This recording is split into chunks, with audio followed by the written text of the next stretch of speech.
Hello, everyone, and welcome to another episode of Get Out of Rap. Today, I'm joined by Steve Mosser, who is the Group CEO of Sensee.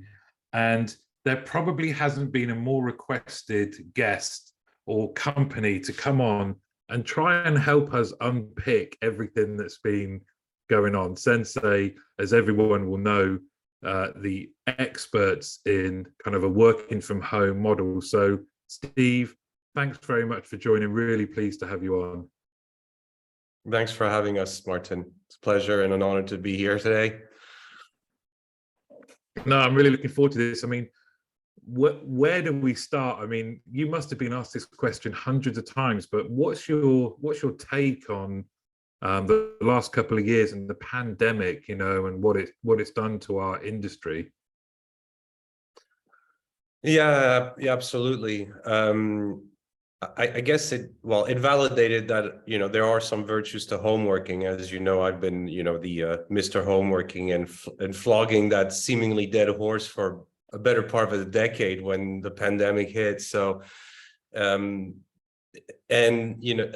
think it's, by forcing businesses and enterprises and just about anyone that can do work remotely, it showed that actually, what's not difficult is bring the work to the people. What's a bit more difficult is how do you ensure that people are engaged, happy, productive, all that stuff. And it's been a trying time for everybody, us included, by the way, for different reasons. But at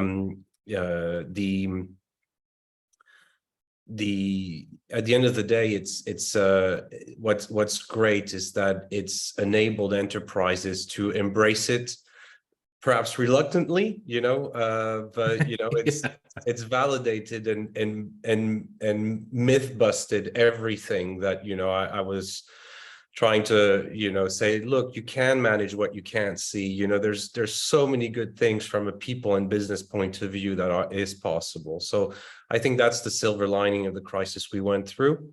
Now, where it's going to go is a different story. Well, and I love the idea. Was there ever a moment when you were kind of going, I told you so?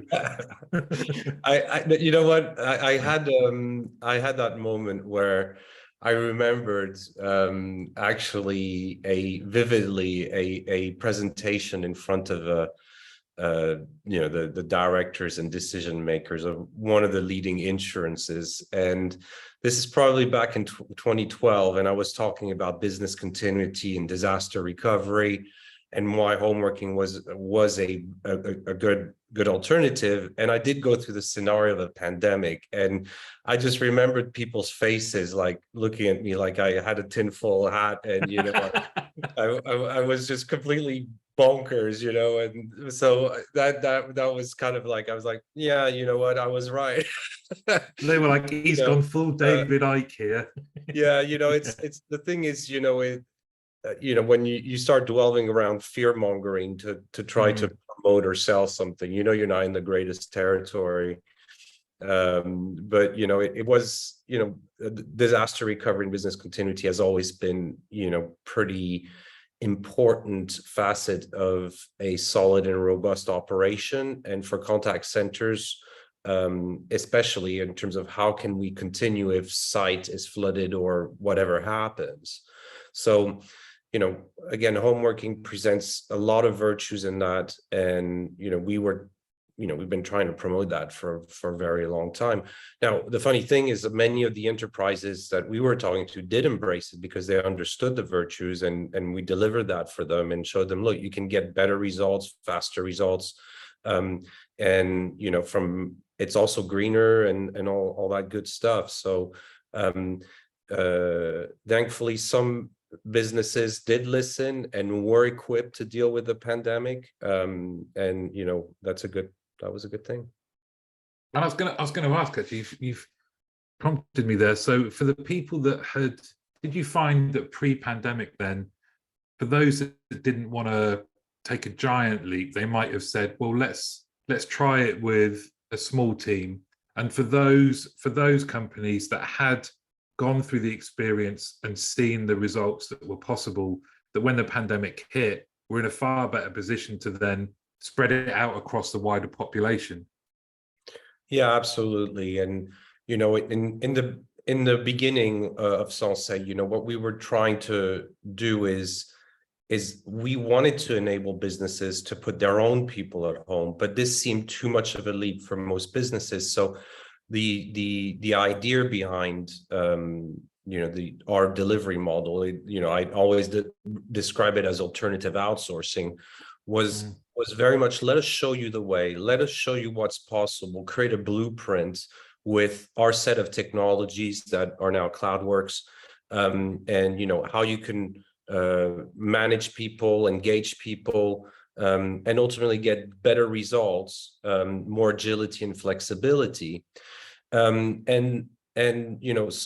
it was like, it's always been a technicality that we employ the people, because again, that was from an HR point of view, that was too much of a leap. So we employed the people, but they, and it's still today, to this day, in our BPO, we, many of the people will say they work for the brand, they're dedicated to the brand, and they're completely culturally aligned, and all that. So the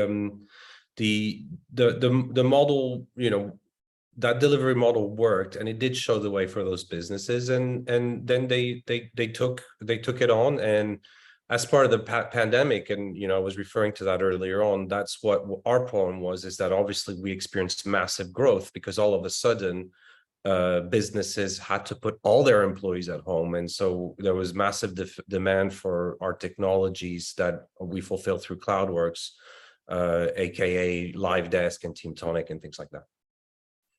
And do you, when you look at now where we're at and where the industry is currently at, do you think it's here to stay, or what's next? That is the billion-dollar question, or billion-pound question. So, I'm not sure, but what I would say is I think that the pandemic has forced businesses to do some home working.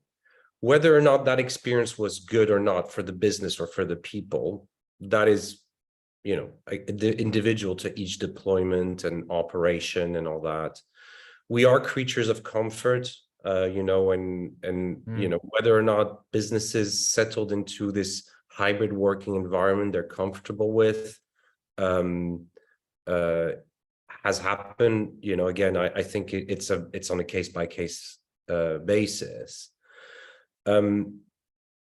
I think a lot of it will come down at the end of the day of what are the pressures, that are being faced, industry-wide, around people, and, the Great Resignation and all that. So will home working offer that extra edge for businesses to attract and retain talent, for example, versus the prospects, from a business point of view of continuing to pay for empty buildings. And, so I think some decisions may be done for the wrong reasons. Like, the lease is expiring on this building, so let's just put everybody at home, and, if they don't like it, tough. Some others will be thinking, we need the talent, we need to keep the talent, and the buildings are cost, that's always there. In many cases, it's not on the contact center managers or directors P&L. So they'll say, my people want to work from home. So let's continue.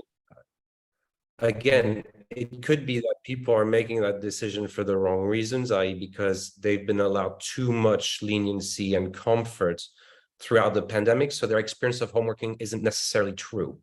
And that's, I think, one of the other things that we need to be slightly wary about. And again, I don't want to get into fear mongering, but if whether it's from a people or business side, it's really important to look at, okay, we made it through, and great, we all deserve a huge pat on the back and probably a hug, now that social distancing is in the past as well. But it may be that, we need to look at things and say, okay, what's worked, what hasn't. Is the feedback we're getting from our people, is that a reflection of the fact that we made it through, or is it also a reflection that actually they are taking it too easy now that they're working from home? So, and from a business perspective, same thing, do we really believe that we have the efficiencies and the effectiveness that we'd achieved over the ages in running a bricks and mortar contact center operation now with the at-home staff? It's so interesting, isn't it? Because as you alluded to at the start, you've been able to demonstrate and verbalize and kind of try and bang the drum for what's possible, and that you can manage people even though you can't see them. Yet still now, those things that you just mentioned there will still be some of the challenges that people will share back as to why we need to get people back. It's not necessarily about the lease, but we just want to get people back. And there was an article in the BBC, and I think they said it's productivity paranoia, and that they surveyed a statistically valid number of leaders, and said, what's, from the people that you have working from home, what are your biggest concerns? And I don't think it didn't reference contact centers, but their biggest thing by a wide margin was that they were worried about the productivity. Now you think about our industry, there's a stat for everything, so you can see it, yet still there is this kind of, I would say, old-fashioned belief that unless I can walk out my office and go and look at the contact center floor, that's going to determine productivity for me. It doesn't matter whether I'm in the contact center or here. If I can access the results, I can see whether people are being productive or not. It just struck me as something that I definitely wanted to, like I say, you've been coming up against that kind of challenge before the pandemic, and it's still happening now. Yeah, absolutely. Yeah, but like when you develop homework, in theory, homework, you manage by output, you don't manage the process. Yeah. And contact centers are blessed or cursed with a plethora of measures and metrics, and that's why I love the title of your show, Get Out of Rap, because like that's the the get out of the rap is that such ambiguous measure. Is it necessary or not? But it's not customer facing. Anyway, I'm digressing, but you can digress there all you want. But the contact centers have got all the measures, and those are valid whether I'm at home or I'm in the office. Again, we're creatures of comfort, and for a manager, a team leader, they have comfort in seeing people. They're on the phones or whatever. They seem to be working. Yeah. And that's kind of that's the enemy. It's the scene. And I'll always remember going in the contact center and dealing with that exact objection is people will be less productive. That was the number one, and I was saying, well, actually, if you give us a chance, we'll show you that is completely untrue if you do it right. Okay, but you have to know what you're looking for, but actually you're already doing so. It's just you have to do it maybe a bit differently. And the actual problem is people overwork, so it's quite interesting to think that the myth is people will not work enough, but actually the real problem and challenge is people will work too much. And that's where, one of the things that, and this gets to, there are many flavors of home working. There are as many as are out there. And, we've always said, look, we've put the entirety of our intellect and contact center expertise into creating the right solution to ensure that there is no ambiguity about how people are working, are being productive, are they engaged, et cetera, et cetera. And that's why we build all these different tools specifically to tackle these questions. And they're true challenges, but what's always amazes me is that people, again, are just comforted by seeing somebody working And actually, and I didn't finish my story, that person was talking to another agent over there. They weren't talking to customers, Yeah. Yeah. and we saw that by then looking at the AC. It's like, look, that's an internal call. It's that specific agent you pointed out. You're like, see, I can see they're working and they're busy. And like, they were busy talking to their mate on the other side of the floor, So there you go. That's And I, I love that, because I think it's as well as I do, that kind of being in amongst that kind of environment, that kind of stuff happens all of the time. What I'm really interested by is something you said there. So in your experience at Sensei, then one of the things that you have to be, or that you've become mindful of, is that you're home stopping or making sure your home workers don't overwork. Is that because they're set, you've recruited them the right way, they're set up, they're really focused, and they just get kind of carried away, and you have to go, look, you've done enough?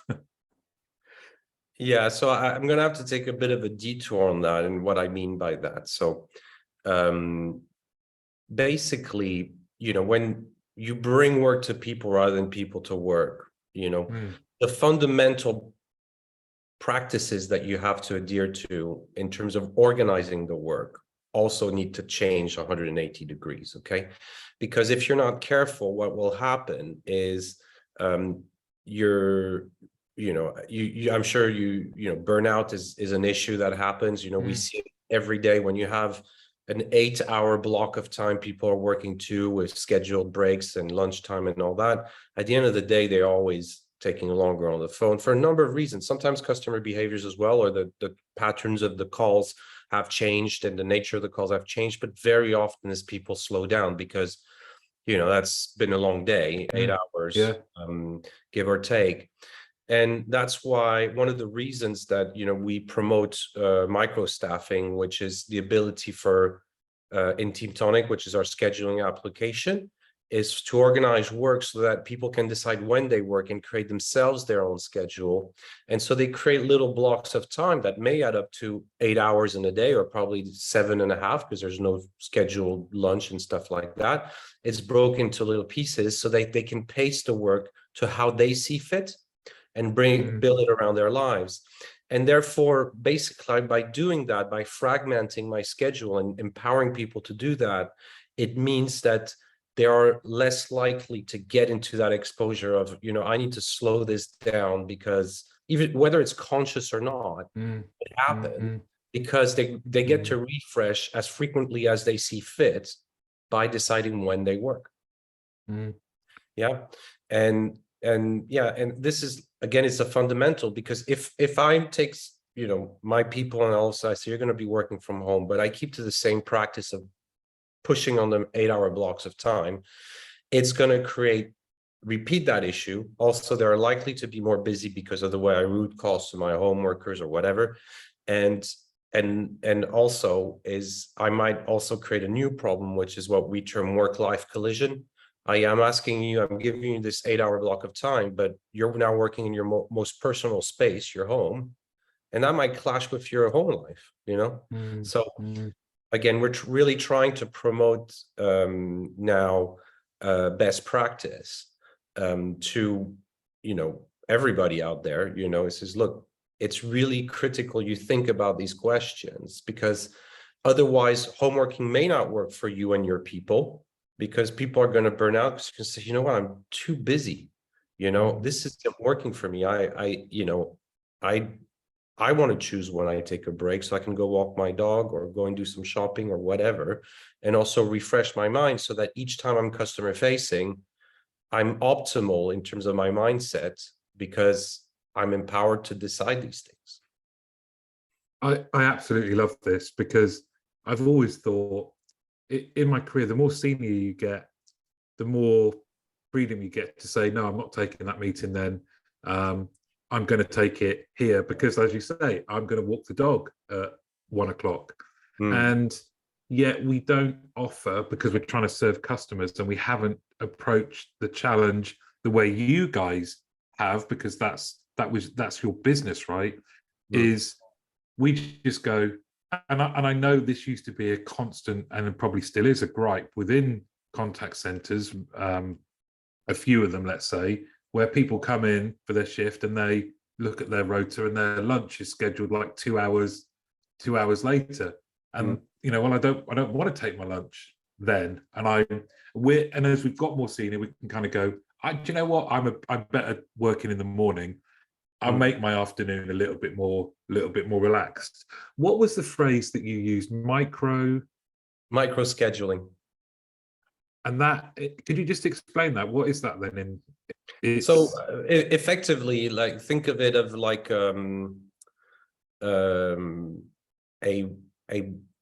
it's a scheduling application, but basically what contact center workforce planning does is they put how many people they need by half hour into a weekly grid, and then against that, everybody decides what they want to work, and their constraints are obviously the operating hours, the requirements of their employer or their client in our case, for outsourcing, and the hours they're contracted to work. So if I'm contracted for 30 hours per week, I basically design my schedule against what has been posted by my client or my employer.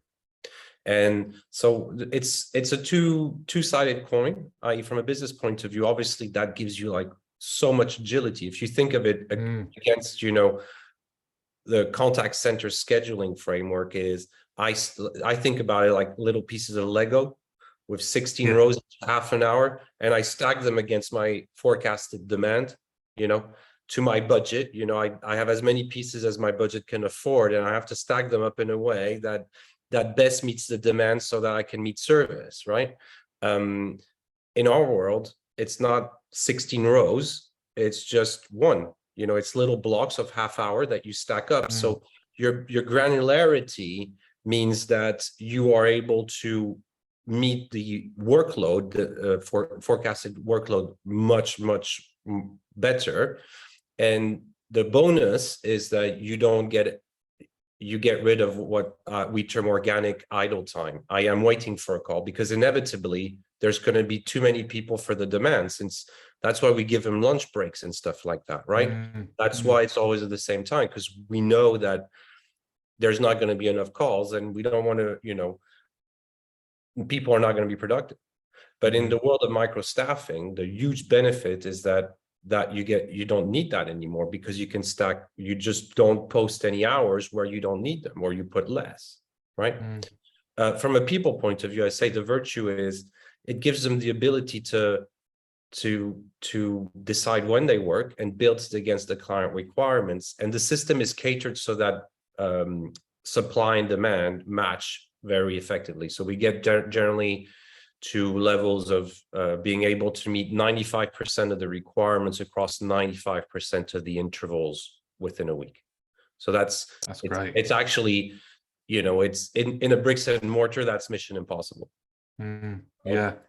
And yeah, so people love that. So we've refined the system over the years. We've got lots of really cool innovations. We have a new solving engine where people actually put in advance what they want for that week, and it looks at the requirements, and it tries to find the optimal and fair solution for everybody, so that basically when they get to design the rest of their hours, they've already got what we're finding out right now is about 60 to 70% of what they want already pre-populated. That's brilliant. Yeah, and downstream we have this the auto swap engine. So that's, people can tag the hours they have but don't want anymore, and the hours they don't have but would like. And then the system looks at it periodically and reallocates. So it's kind of like an exchange, if you like, but it's one to many, and it's really brilliant. So we're really excited about that. And if I'm one of your workers, for example, one of your team, and I know that I'm able to do the school run, or I'm able to go to the gym at 11 because I know it'll be quiet, then when it comes to actually doing my work and doing the job, you assume, don't you, that I'm going to be more engaged, I'm going to be more committed and ready because I feel like I've got that balance in my day as opposed to the collision, which is another phrase I love, by the way. I'm going to steal that one. Mm. Yeah. Yeah, absolutely. I mean, the cynical person will say, yeah, but with, 7 different starts of stints a day, that's 7 times more reasons to be late, and there's some truth to that, but again, that's like, it's, that just needs to be managed. To every solution, you always create kind of a smaller problem, and then you deal with it as you get along. But obviously our technologies enable us to manage and deal with that. So If you think about the great innovations there that you're talking about in technology, and we see great use of technology across our industry, and then we've had the forced upon us seismic event of the pandemic, that you would think we would start looking at how we work, the concept of work, and that it hasn't really changed since Victorian times, but here we are now, and we've gone flex. Would you say, in your opinion, then, that and that phrase that we haven't used yet, which I think is amazing, that we haven't said hybrid, where do you see the lay of the land in terms of companies? Are they thinking, right, well, we've gone through it now, for those that want to stay at home, they can if they really kick off, but we're going to try and bring everyone back? Or would you class people as more progressive in that, like you mentioned earlier, it's our industry is about outputs and people. So if we're getting the good outputs and the people are happy, why would we change anything? Where are organizations on their journey? yeah, so I guess first thing is, I think the pandemic has democratized homeworking. I think it's made it available to everybody. And again, it was forced, but I think that is a good thing. Even we've always said homeworking is not for everybody. And I'll quote a typical customer service director saying, I can't manage them right here under my nose. How the hell am I going to manage them over there? And I said, the keyword is they. It's not the same type of people, because not everybody loves homework. And some people love the office because, there's loads going on, and then everybody's excited about, going to the pub in the evening or whatever, and some people don't care. They're very happy just making an honest living from the comfort of their home, and they're super happy, and they get to be at home with their pets and stuff like that. So I think that still stands true. It's not like there's definitely not a one size fits all, right? I'm a real believer that people should be doing what they want to do and what they believe they do best, because that's how you perform best. But also that stands true in parallel in terms of where they do it best. And if they feel, and it's a true statement, that working from home, they work better, they perform better, and they're engaged better, then I'd be crazy as their employer to tell them, no, come back in the office.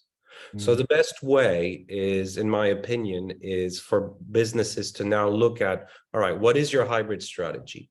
What does the future look like? What are the dynamics from a business perspective? Again, I spoke about leases earlier on, new quotas of office space, now that the pandemic says, now you must double the floor space per employee. And what do our people say? What do our people want? And take all that on board, and and analyze it to try to understand what is the best solution, the best balance between business and people prerogatives, so that you find that new balance in this hybrid world. I think fundamentally saying, we did homeworking just because we had to do it, this is over, would be a fundamental mistake. And I think businesses would be missing a trick. Equally, I think saying, you know what, it's a lot cheaper for us to operate with people at home, let's just put everybody at home and everybody stays at home, would equally be a mistake.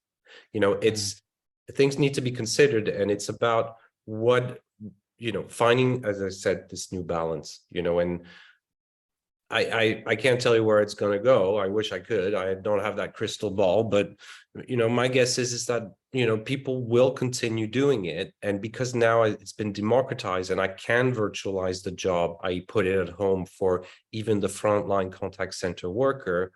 There's no reason I shouldn't be doing it. Mm, mm. And I remember one of your team was on the podcast way before the pandemic, and something he said stuck with me around, you mentioned democratization.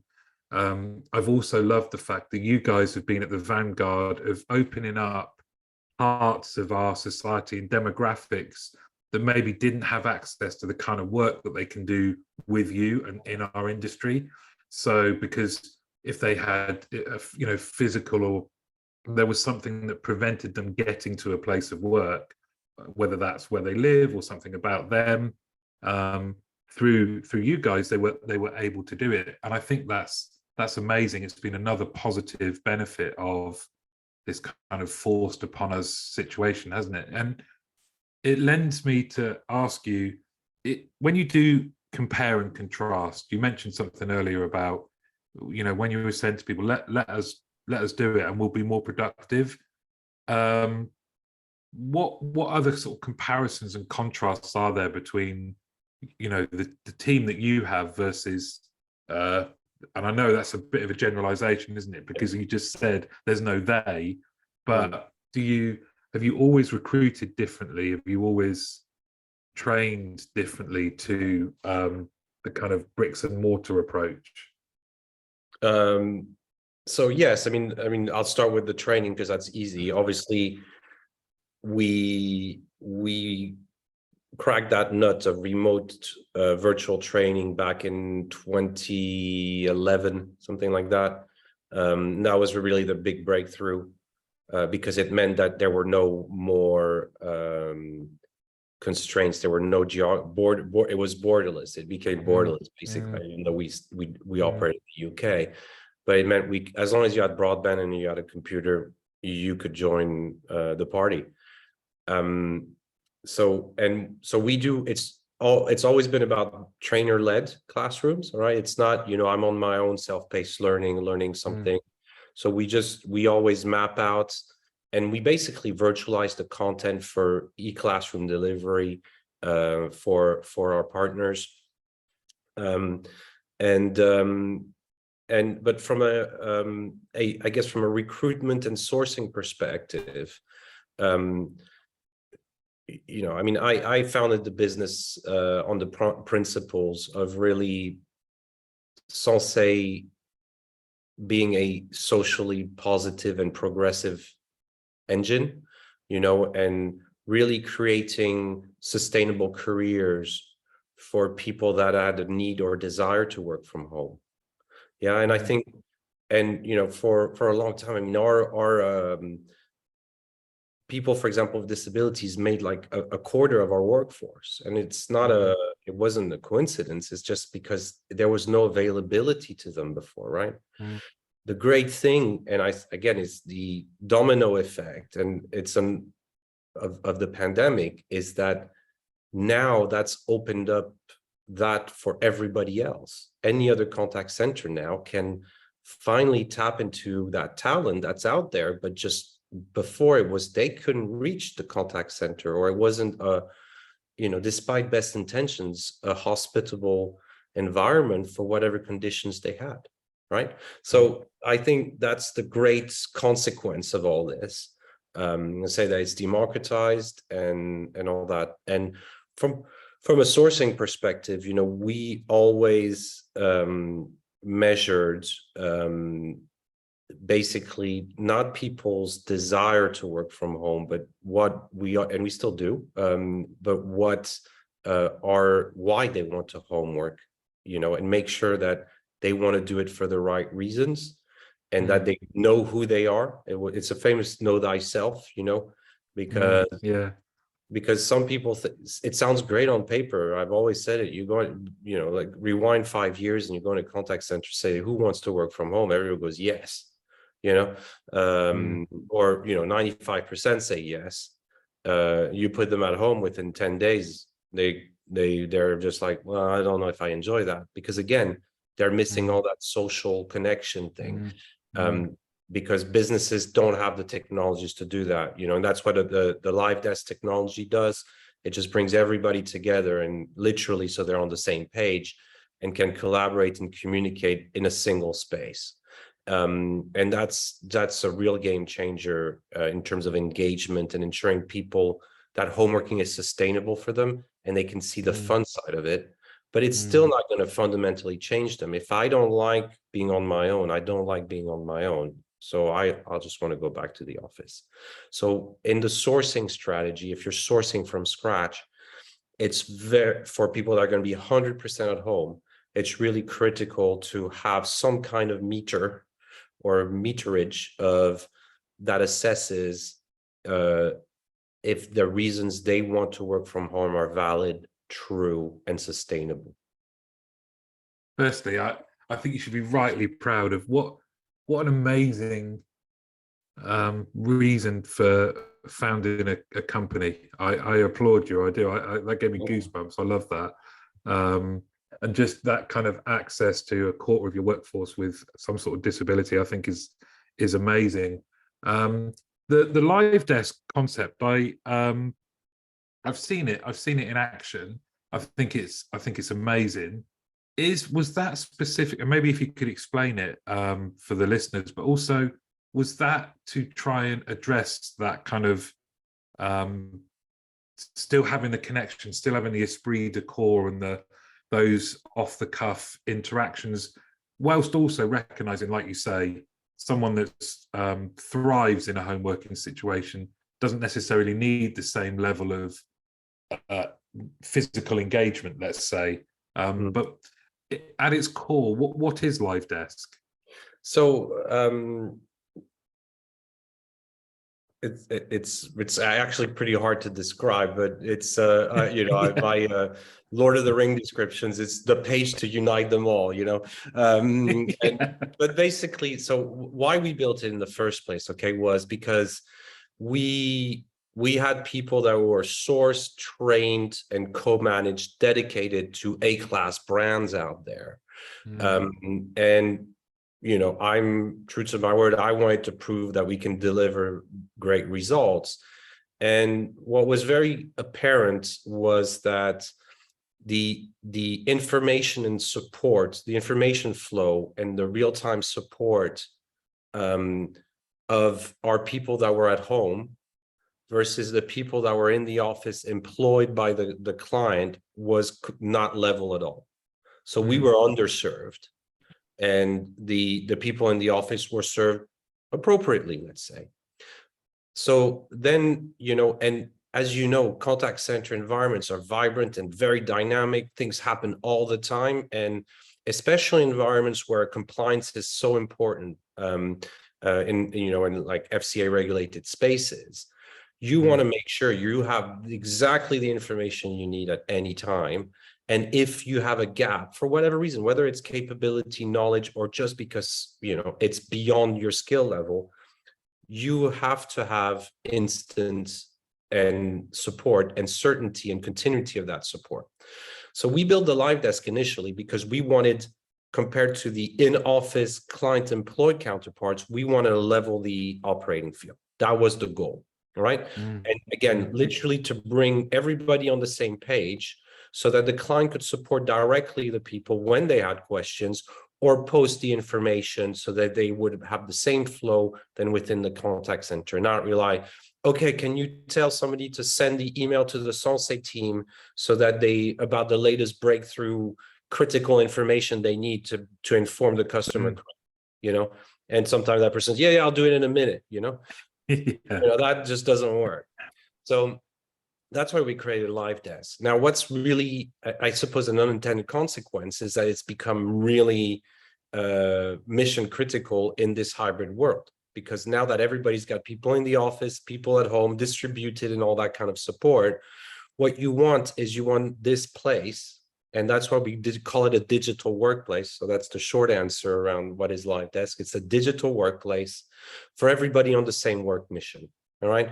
So let's say, just to I'm in household claims for an insurance, whether the agent is in an office inside A, B, or C, or the outsourced site in South Africa, or somewhere at home, employed or outsourced, everybody in that team or in that department or line of business is together in real time in a live desk. And you have virtual floor walkers, and people to support, so that you have real-time information, support, and care wherever you are treated equally. And the game changing is that we can track all that interaction, so that we know who's asking what questions, when, et cetera, et cetera. So it enables you and businesses that use it to have the insights for continuous improvement, and have, understand what are the knowledge gaps, the capability gaps, what is the response time of floor walker Martin versus floor walker Steve? Are they providing the right answers? Which is not something we could do before, right? It sounds silly, but because before, floor walkers were running from one corner of the floor to the other, answering questions and going to the next one. There's no record of those interactions. So that's what Live Desk does. It does a lot of things, and it does, as I said, it's the one place for all your real-time information to be, what I need to know, to broadcast alerts and all that, so nothing's missed by anyone. If I need support whilst I'm with the customer, it's the place to go to get that support, and I'm ensured I'll get it because it's a centralized, virtualized function. And if I need care because for whatever I had a really upsetting call, I can also provide my pulse and request what we call a pick me up, so that if I'm at home, there's nothing worse than, if you're a home worker, than having a bad situation and not knowing where to turn to. And my team leader may be busy or may not even be on shift, so it ensures that I can get that care and support, and also from my peers, because everybody is there at that moment in time. I love it. Very long answer. No, I absolutely love it, because I can remember thinking about this and homeworking, and as an agent myself, I remember at the end of a long shift, sometimes you just get a customer who is angry, and that's fine. Normally you can deal with it, but this customer in particular really was antagonizing me and shouting, and it was one of those where you can hear the voice coming out of the headphones if you walk past someone. And when the call finished, I just sort of took my headset off and just put it on the desk, and the guy that I sat next to just went, best call you've ever had. It was a moment of humor, and it enabled me to laugh and then put my headset back on and carry on. And I remember thinking, how do you replicate, or how do you get that same help that you've got, not from a team leader but from a peer? And I remember when I saw Live Desk, something like that happen, and I love this concept of the pick me up, because it's kind of like the rules behind it are like triaged, aren't they? So there's kind of, that this is something that requires an immediate response, and just to see it all happening at once, it was fascinating. I thought, you guys have absolutely nailed this one. It's brilliant.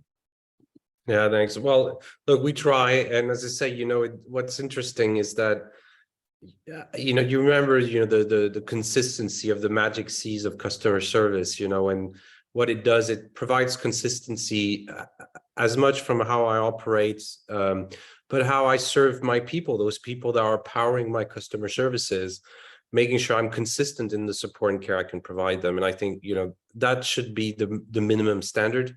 You don't want second-class citizens, and especially not your home workers, and even just as an outsourcer, I said, it's like, look, I'm doing that. We're in business because we want to help your bottom line and all that. But the minimum we want is for us to be treated fairly and equally compared to your own people that are doing the same thing. Why wouldn't you do that, right? I think it's great that it's taken a life of its own now, and Live Desk is interestingly, it's become our flagship product. because there's a universal need to it. Now, whether or not businesses are really aware and in touch with that problem just quite yet, that's a different story. Because, you know, it's the famous "you don't know what you don't know." And people have done fantastic work with fantastic tools like Microsoft Teams or Google Meet, or even, you know, Slack or Zoom. They're fantastic products, but they don't work well on a very scaled basis, and they don't provide all these little bells and whistles because that are fundamentally needed for contact center operation. So that's where Live really differentiates from those. Well, you were ahead of your time, and it's actually served us well as the industry that we had an expert organization that I'm sure everyone was saying, you know, "Oh, hi Steve, how you doing? Help." There's been a lot of that. You know, as I said, the pandemic, and I'm sure it was the same for everybody at the end, but it was definitely the busiest, craziest times in our lives, you know.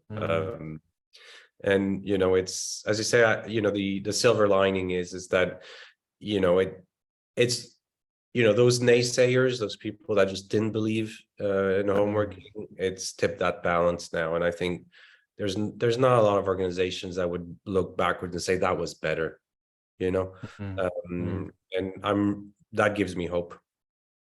Yeah. Well, Steve Mosser, this has been fascinating. Thank you so much. I know we're going to do a couple more, I think, as well, and it'd be lovely to maybe go back and forward around kind of the growth of Sensee from the start, but also just pick your brains about our industry in a bit more depth. But this has been brilliant. Thank you so much for coming on. You're most welcome. Thanks for having me, and you know, keep the good work. Thank you, mate.